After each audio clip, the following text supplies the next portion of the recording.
okpokoro n'ọmahịa n'ime obodo nke Chineke. Obodo Ikpetemazụ chọọchị batara n'ala Igbo. Ee, anyị eche ekele tụlee ya si ndị ọcha ka anyị tụlekwere ka anyị kpere ekpe wee wegoro n'ikpetu ka anyị metụ omenala nna anyị. Oge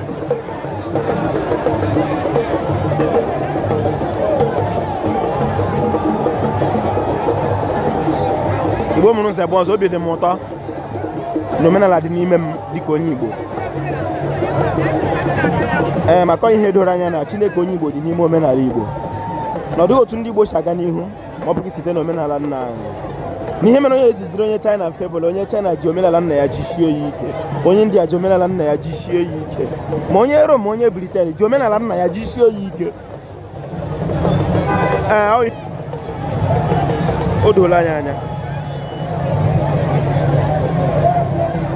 na ọ dịghị otu ụwa ga-esi kwanyere anyị ugwu ma ọ bụghị ma mere omenala nna anyị.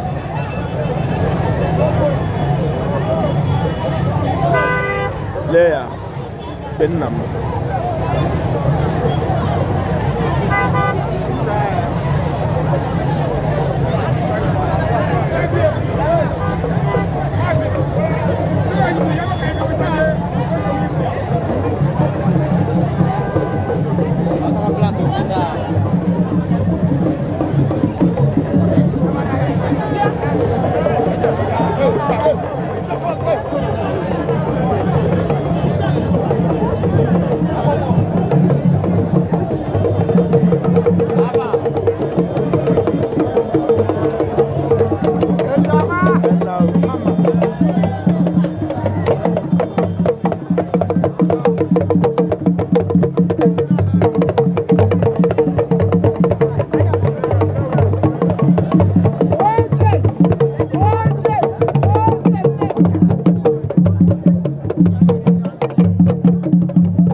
My tradition is my religion.